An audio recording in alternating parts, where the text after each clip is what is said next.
So Dyson Sphere program just had an update, and so guys, I'd like to take you through and see, the patch notes, see what changed, see what's going on, and how much it breaks your old save files. So, guys, let's get into it. I just wanted to quickly look over. So the first thing they added is this Milky Way View, and this is just—it's not really multiplayer per se, but you can. The way I kind of look at it is almost like a leaderboard, right? It's because they say that you pick a specific spot and your name will show up on the map now, and it'll tell you like how many Dyson spheres and how much power you've generated, as well as how much everybody total has made. Really cool. And the reason I almost think of it as a leaderboard is that so you can kind of compete with other people's. How many spheres can you make? How much power can you generate is really the key. But even if you pick the same spot as somebody else, it will display the higher of the two people. So I think once it kind of gets filled up and there's enough people, you might actually even start vying for who can do a bigger game in the same spot. So that'll be interesting. The other interesting change is so you don't have to have the conveyor belt snapped to the grids anymore. So that one, we're gonna have even more spaghetti, I feel like. But there's definitely times I'd like to do diagonal. So this is a welcome change. But the biggest change for those of you that have played, so is this copy and paste of the sorters. And they have here just this graphic, so you can do it's a much smarter mass build system. As you can see that you can put a little bit more spacing in between things with just kind of like an up and a down of the mouse wheel. But the best thing here, and what's going to save everybody huge amounts of time, is the copy and paste of the sorters.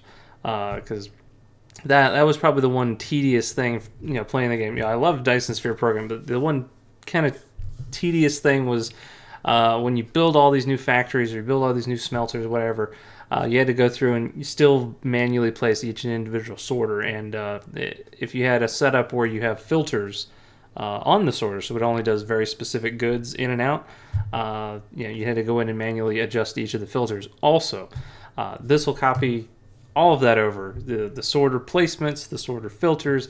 So you do it once and you just drag that puppy out and do as many factors as you want. So that is going to be the best, most welcome change in my opinion.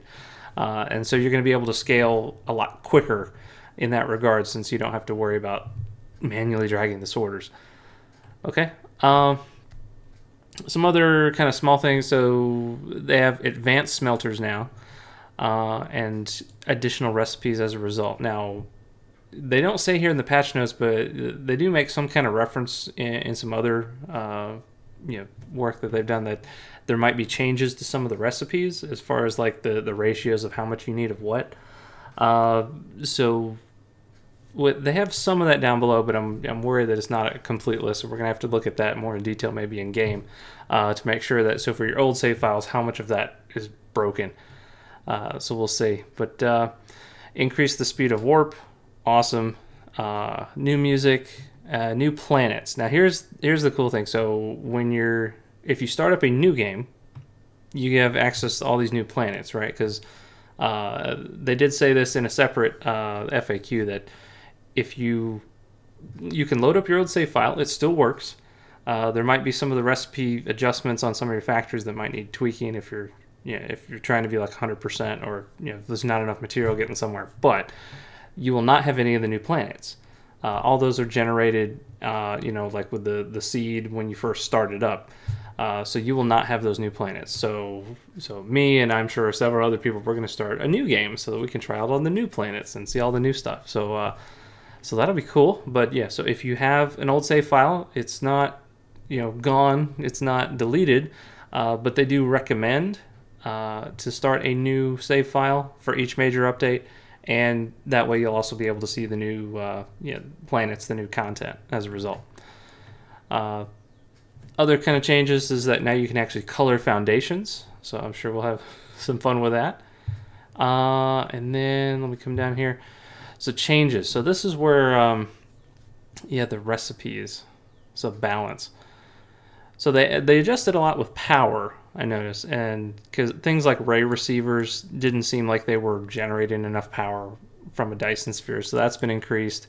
Solar sails definitely felt like they lasted way too short, so they increased that time, which is great. And really, and they nerfed the artificial star a little bit, not by much, but we'll see. But as far as the only recipe change, it's really this one here. This is what I wanted to point out: is that creating the antimatter fuel rod. The fuel rods have less power to them, okay, but they consume less antimatter now. All right, so more, antimatter goes further as a result, and therefore is more powerful. Okay, and that's really the only recipe change. So that's why I'm worried there might be some stealth changes in there that they might have missed or something, because they said recipe change, and then that's the only one. I don't know. But the other big change to me is the crude oil. Now, the crude oil is a consuming resource. Now, this I'm going to have to test out in game, but from what I read in this, is that it's a consuming resource, but it's going to go down to 0.1 a second that it's going to pull out of the ground. But it still appears to be an infinite resource, right? So it'll consume down to this 0.1 a second, but it doesn't seem like it ever goes to zero. Unless that's just something they missed here, but I don't think they did. So crude oil, I think, is still going to be infinite, which has always been interesting as far as how you can use the oil and just generate infinite power, especially early game with that. So I'm like, okay, I think there's still going to be heavy use of oil-related power at the start of the game as a result, and even ramping into kind of in-game, it still appears like it's going to be infinite. It's just going to pull out of the ground really, really slowly by comparison. So we'll see how that works. But so it's a consuming resource, but it still appears to be an infinite resource. All right, and then so really that's it for the patch notes. And just to clarify again, so I'm going to be starting up a new game because that's how you're going to get access to the new planets, to see all like the cool changes that they do there.